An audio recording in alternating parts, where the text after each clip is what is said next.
Good morning, all of you. So, in the last lecture, we discussed the nature of the substrate, nature of the living group, nature of the nucleophile, and the criteria to decide the nucleophilicity of the nucleophile. And now, in this lecture, we are going to just see an example that a reagent with higher nucleophilicity, with higher nucleophilicity, favors SN2 reaction, favors SN2 mechanism.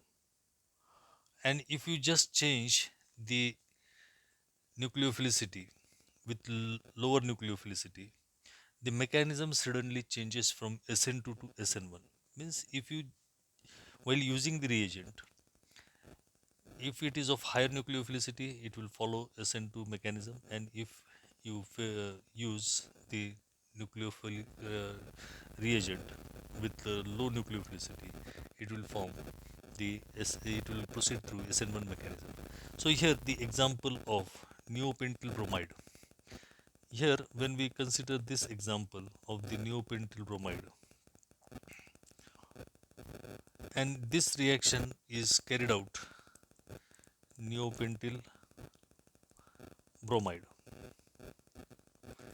and if this reaction is carried out in ethoxide ion, that is C2H5O minus, and here the nucleophilicity is more high, it's higher nucleophilicity, and so this is going to favor SN2 reaction, and when it favors SN2 reaction, here you will get ethyl neopentyl ether.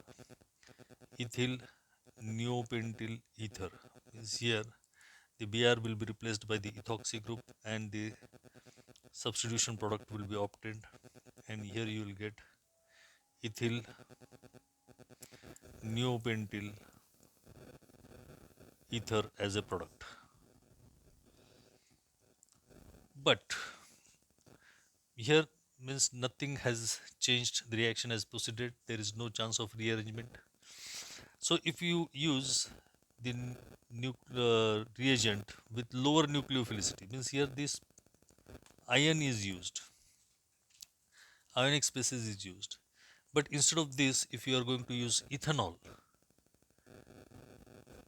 and here when you use ethanol, you are supposed to get the substituted product, but here the mechanism which is followed, it's not SN2, it prefers SN1 reaction mechanism, means it proceeds with the formation of a carbocation, and so the same reagent, that is, sorry, the same substrate molecule, that is your neopentyl bromide, is allowed to react with ethanol, that is this reagent with lower nucleophilicity. It favors SN1 mechanism by forming the carbocation, and so here the carbocation which is obtained, it's the primary carbocation. Now here, when you get the formation of a primary carbocation, why you are getting the formation of a carbocation? Because the low nucleophilicity nucleophile, which is very weak in nature, this cannot displace the bromine ion, which cannot substitute the bromine ion, so it is less nucleophilic than bromine, and so it gives you the formation of a carbocation, and this carbocation undergoes rearrangement because, as per our knowledge, whatever we have studied, this is the primary carbocation, and this primary carbocation is less stable than secondary, which is less stable than tertiary, and so here by a methyl shift, here by a methyl shift, you are going to get a rearrangement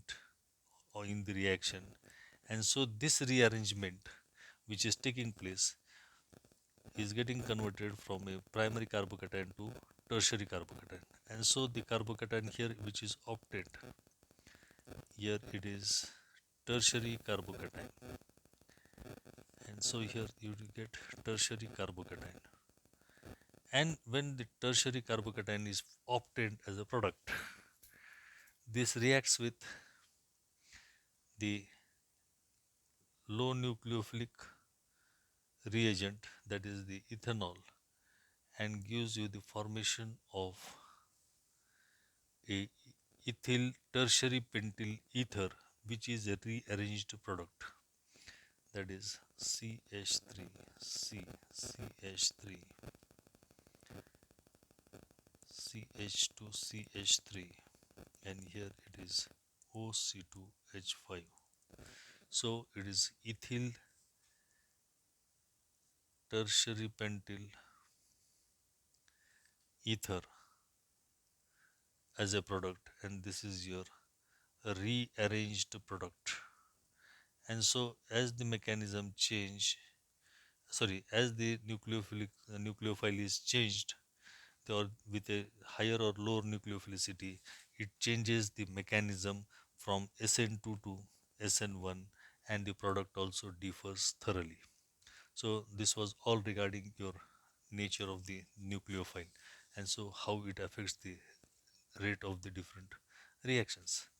Now the last factor, that is the fourth factor, that is the nature of solvent, also plays an important role in the deciding whether the reaction will proceed by SN1 mechanism or it will proceed by the SN2 mechanism.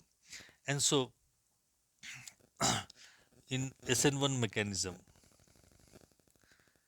solvent plays a very important role, because in SN1 the carbocation is formed by the formation of carbocation.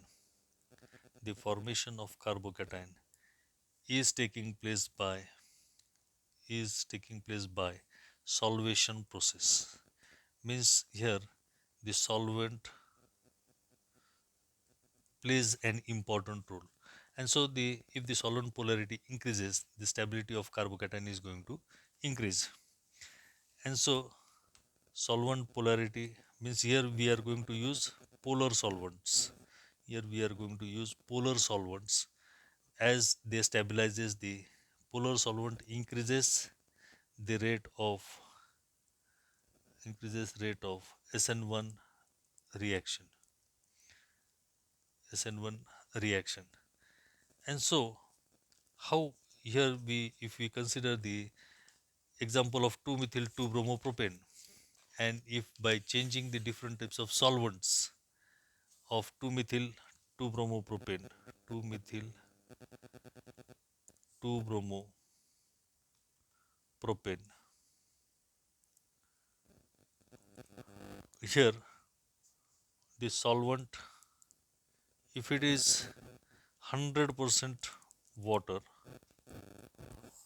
the rate is a relative rate of the reaction is 1200 times faster. But if the concentration changes from 50% water plus 50% ethanol, then the rate decreases to 60%, means the solvent polarity decreases. And so in this way, if you go on decreasing the solvent polarity from 20% water and 80% ethanol, the rate decreases to 20. And if you use 100% ethanol, then the rate is only 1.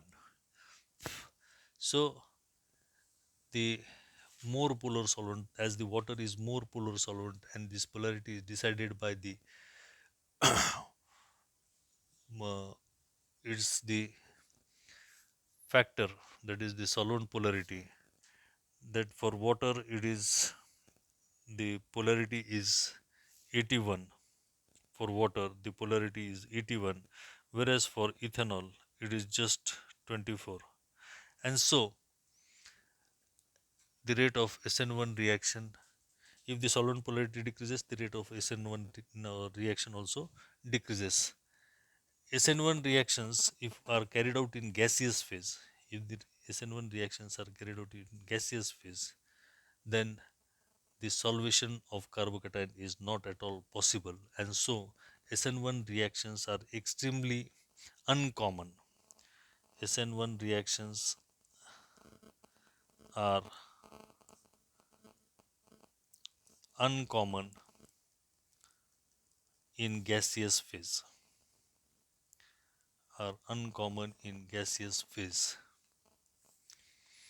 because the solvent polarity is not at all possible. And so if you use the polar solvents in SN2 reaction, if polar solvents are used, polar solvents decreases the rate of reaction, decreases the rate of reaction. Now here, when it decreases the rate of the reaction, that is the polar solvents like water, then acid, formic acid, methanol, ethanol, this all will affect the rate of reaction. So what happens? This all polar solvents, when the nucleophile is added, and if you use the alcohol as a solvent, this solvates the nucleophile. This solvates the nucleophile, and so the attack of nucleophile on the substrate molecule is not at all possible. So what happens here? The Y, that is the nucleophile, it donates the electron pair to this proton. In this way,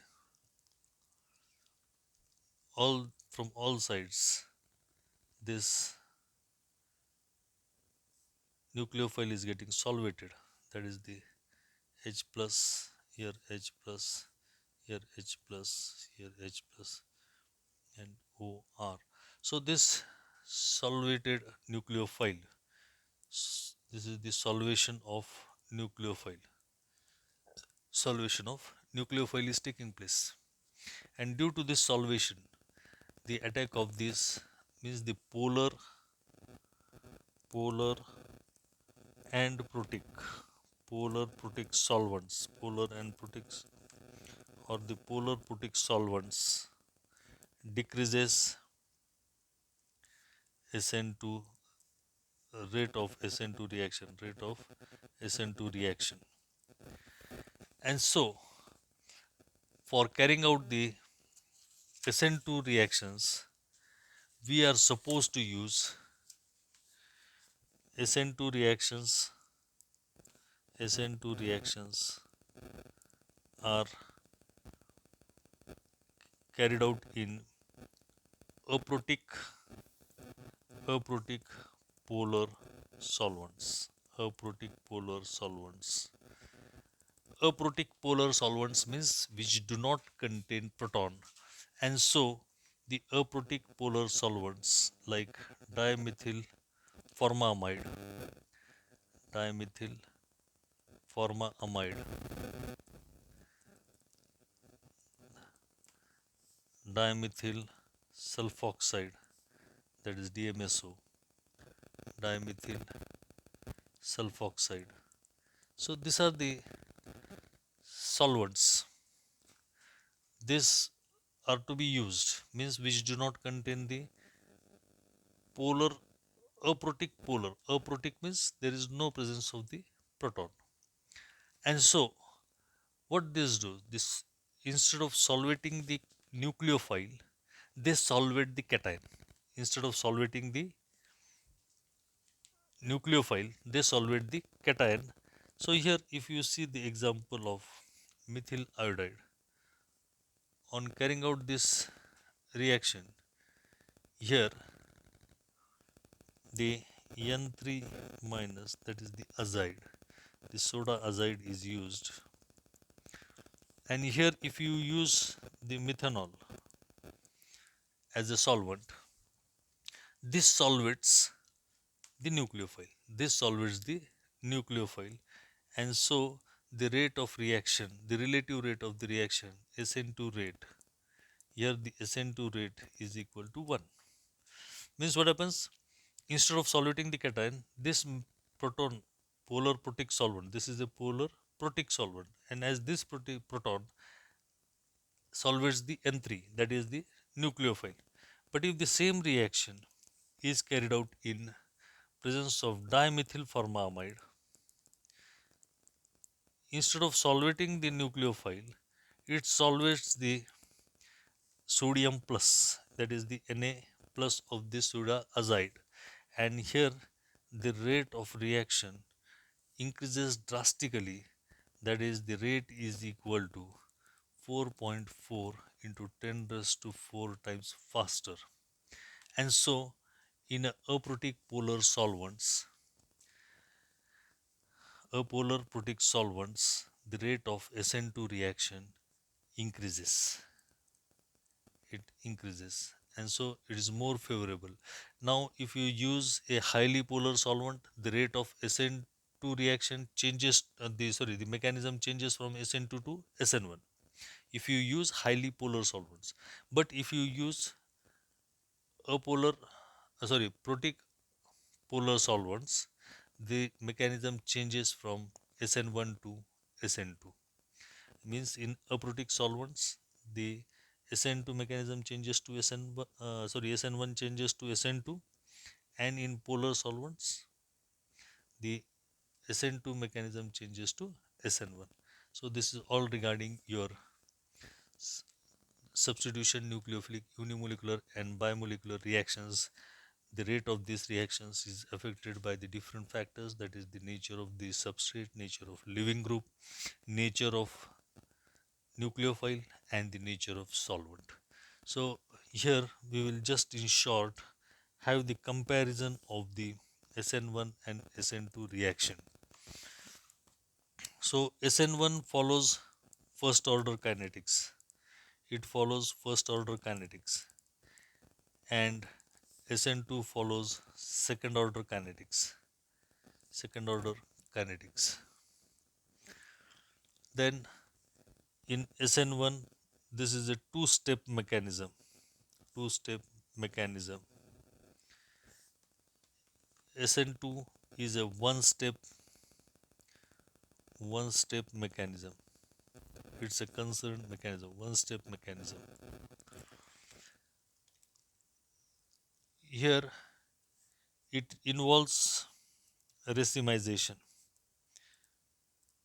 and in SN2 it involves inversion in configuration. It involves inversion in configuration. In SN1, rearrangement is possible.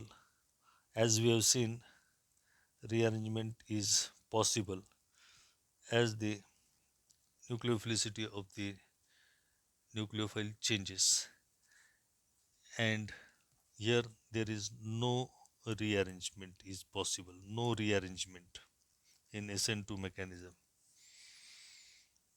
The order of reactivity of the substrate, the tertiary is more reactive than secondary substrate, it is more reactive than primary, which is more reactive than methyl halides. Whereas it's reverse, that methyl halides are more reactive than primary, which are more reactive than secondary, which are more reactive than tertiary substrates. If the crowding increases, if the steric hindrance is there, if the steric hindrance favors, steric hindrance favors SN1 mechanism, and here less steric hindrance, here less steric hindrance favors SN2 reaction. These reactions, SN1 reactions, are carried out in polar solvents, and whereas these are polar solvents polar solvents decreases rate of SN2 reaction, rate of SN2 reaction, and weaker nucleophile favors weak nucleophile favors SN1 reaction and strong nucleophile favors and strong nucleophile favors SN2 reaction. So in this way, if you just have the different aspects of the reaction, so here we can just distinguish this SN1 mechanism from SN2 by using these 8 factors. So please keep these all concepts properly in your mind, which will help you to understand the mechanism of the reaction. Okay, thank you very much.